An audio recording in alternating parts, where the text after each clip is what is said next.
কালীঘাটে বিক্ষোভ, হাজরায় জমায়েতের পর হঠাৎই মুখ্যমন্ত্রী পাড়ায় উচ্চ প্রাথমিকের মিছিল, বাধার মুখে রাস্তায় বসে স্লোগান, ধস্তাধস্তির পর চাকরি প্রার্থীদের ফের দেখা গেল যে টেনে হিচড়ে ভ্যানে তুলল পুলিশ।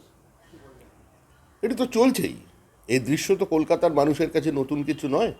যাদের মেধা প্রতারিত হয়েছে, যাদের চাকরিগুলো বাজারে বিক্রি হয়ে গেছে, তারা তাদের মতো করে প্রতিবাদ করছে। প্রতিবাদ কখন কোথায় কিভাবে হবে তারা ঠিক করছে। একবার তৃণমূল কংগ্রেসের একজন নেতা চলে গেলেন মঞ্চে, তিনি আরেক নেতার কাছে নিয়ে গেলেন, শিক্ষামন্ত্রী হস্তক্ষেপ করলেন, শোনা গেল আলোচনা ফলপ্রসূ হয়েছে, কিন্তু আবার দেখা যাচ্ছে আন্দোলন হচ্ছে। এই সরকারের পক্ষে স্বচ্ছতার মাধ্যমে মেধার মর্যাদা দিয়ে কোনো নিয়োগ সম্ভব নয়। সুতরাং এই আন্দোলন চলছে। দাদা, হাইকোর্টের রাজ্যের আর্জি খারিজ, অন্যত্র নয়, নবান্নের বাস স্ট্যান্ডেই কাল বিকেল পর্যন্ত যৌথ মঞ্চে ধর্ণা, সিঙ্গেল বেঞ্চের নির্দেশকে চ্যালেঞ্জ মামলায় জানিয়ে দিল প্রধান বিচারপতি এজলাস। আদালতের অবস্থানের কোনো মর্যাদা তৃণমূল কংগ্রেসের কাছে নেই। একটা গণতান্ত্রিক দেশ, গণতান্ত্রিক ব্যবস্থার মধ্যে সরকার নির্বাচিত হচ্ছে, আর গণতন্ত্রের প্রাথমিক শর্ত বিরোধিতা করার অধিকার, মত প্রকাশ করার অধিকার, এটাতে তৃণমূল কংগ্রেস বিশ্বাস করে না। আদালত ডিএ মামলাকারীদের সম্পর্কে একটি মন্তব্য করেছিলেন। গতকাল মুখ্যমন্ত্রী 4% উচ্ছিষ্ট ঘোষণা করে যে মন্তব্য করলেন, সেটাই আদালতের অবস্থানের পরিপন্থী। আদালতের অন্য বেঞ্চে অ্যাপিল করার অর্থ এটা নয় যে পূর্ববর্তী বেঞ্চের কথাটা সম্পূর্ণভাবে আকাশে মিশে গেছে। ধর্নাতে ছাড় দিয়েও সময়ে লাগাম হাইকোর্টে, যৌথ মঞ্চকে 3 দিনের সময় নয়, উৎসবের মরশুম, কাল বিকেলের মধ্যে শেষ করতে হবে কর্মসূচি। সিঙ্গেল বেঞ্চের নির্দেশ কাটছাট করেও জানিয়ে দিল ডিভিশন বেঞ্চ। ডিভিশন বেঞ্চ মূল বিষয়টি থেকে সরে আসেনি। ডিভিশন বেঞ্চ ডিএ আন্দোলনকারীদের যে অধিকার, সেই অধিকারের ওপরে কাঁচি চালাননি। তাদের অবস্থানকে মর্যাদা দিয়েই আদালত তার অবস্থানের কথা জানিয়েছে, আদালত নির্দেশ দিয়েছে। ভাটপাড়ায় ফের শাসক কোন্দল, এবার অর্জুনের ভাইপোকে গ্রেপ্তারের প্রতিবাদ, মূল অভিযুক্তের সঙ্গে সোমনাথ স্বামীর ছবি, হাতিয়ার করে বিধায়কের গ্রেপ্তারের দাবিতে পথে সাংসদ মন্ত্রীরা। অত্যন্ত স্বাভাবিক। গত 9 মাস ধরে তৃণমূল কংগ্রেস কর্মীরা তৃণমূল কংগ্রেস কর্মীদের খুন করছে তৃণমূল, খুন হচ্ছে তৃণমূল। আর খুন হয়ে যাবার পরে যিনি মারা যাচ্ছেন তার পরিবারের মানুষজন সিবিআই তদন্তের দাবি জানাচ্ছে, অর্থাৎ পুলিশের ওপরে কোনো আস্থা নেই। ওই অঞ্চলে পুলিশ আইনের শাসনকে প্রতিষ্ঠা করতে পারেনি, দুষ্কৃতী সমাজ বিরোধীদের ওপর নিয়ন্ত্রণ রাখতে পারেনি। তো সাংসদ এবং বিধায়কের মধ্যে লড়াই, এটা প্রকাশ্যে। ভাটপাড়ায় বাগযুদ্ধ, সাংসদ মন্ত্রীদের বিক্ষোভে সরব বিধায়ক, ভিকি খুনে সরাসরি যুক্ত, ভাইপোকে কাজে লাগিয়েই ভাড়াটে খুনি, গ্রেপ্তার করা হোক অর্জুনকে, দাবি সোমনাথের, দুর্ভাগ্যজনক পাল্টা সাংসদের।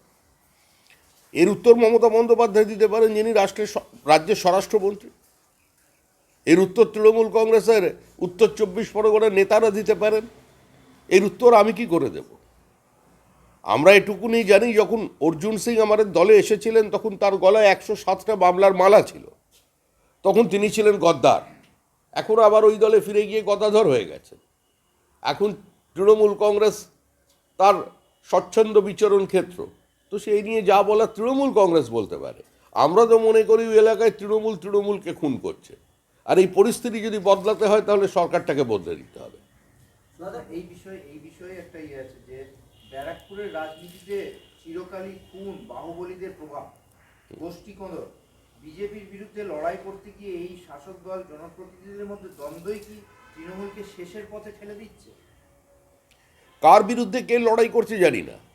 লড়াই ওখানে যেটা হচ্ছে সেটা সমাজ বিরোধীদের মধ্যে লড়াই, এলাকার দখলদারি নিয়ে লড়াই, বিভিন্ন কারখানা থেকে টাকা তোলার লড়াই, অন্যের জমিকে ছিনিয়ে নেওয়ার লড়াই, খাস জমির ওপরে নিজের আধিপত্য প্রতিষ্ঠা করার লড়াই।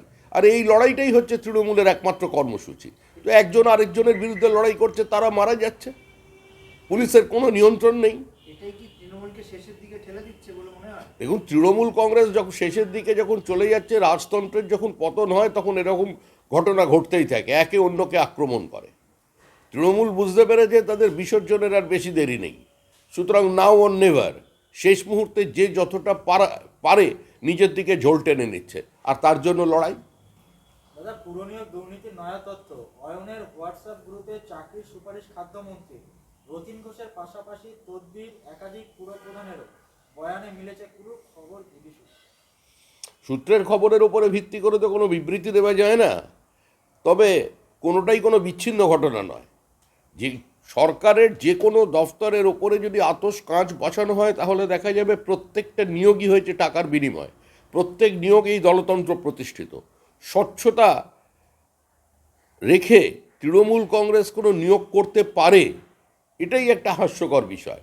মানুষের কাছে তো এটা প্রশ্নচিহ্ন, এটা সম্ভব নয়।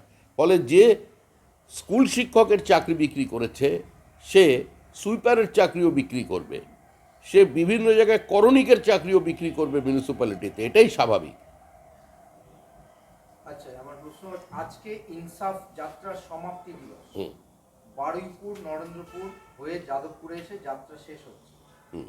তো বিভিন্ন ফ্রন্টে বামপন্থীরা মিটিং মিছিল ইত্যাদি করছে, হুম। তবে ভোট বাক্সে প্রতিফলন হচ্ছে না বলে এই বক্তব্য সবার, বরং বামেদের ভোট বিজেপি পেয়ে অনেকাংশে বিভিন্ন নির্বাচনে বিজেপির কাছে বামেদের ভোট যাচ্ছে। এই মুহূর্তে যে লাগাতার সিপিএম সবকটা ফ্রন্টে মাঠে নেমে আন্দোলন করছে, তার ইম্প্যাক্ট কি কোনোভাবে পড়বে ভোট বাক্সে আগামী বছরের যে ভোটগুলো আছে? পশ্চিমবঙ্গের রাজনীতি বরাবরই মেরুকৃত রাজনীতি।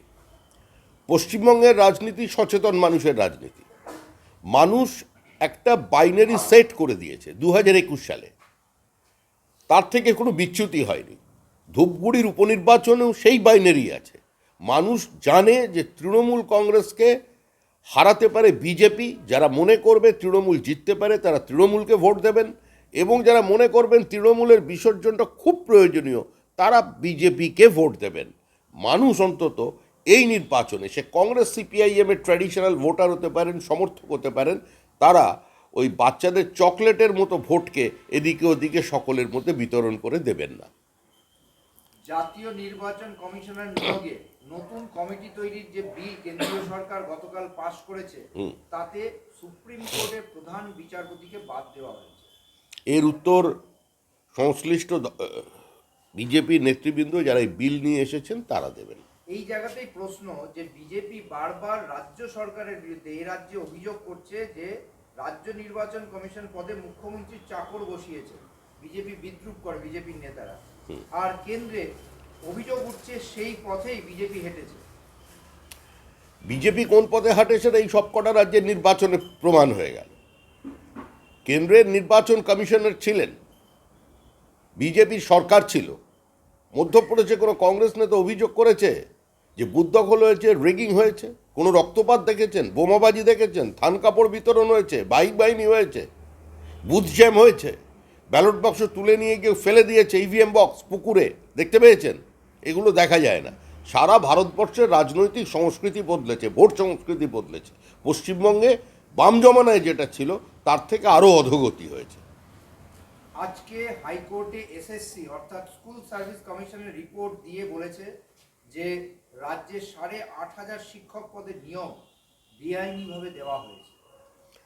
আমাদের ধারণা অনুযায়ী এই সংখ্যা অনেক বেশি।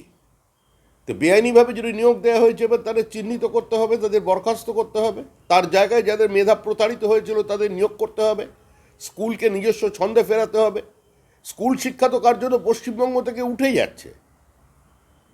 স্কুলের ইউনিফর্ম এর সাপ্লাই, সেখানেও দুর্নীতি। আর স্কুলের শিক্ষকের চাকরি বিক্রি যদি এ রাজ্যে হয়, তাহলে স্বাভাবিকভাবেই সেই রাজ্যের সংস্কৃতি কোথায় যেতে পারে সেটা মানুষের জানা।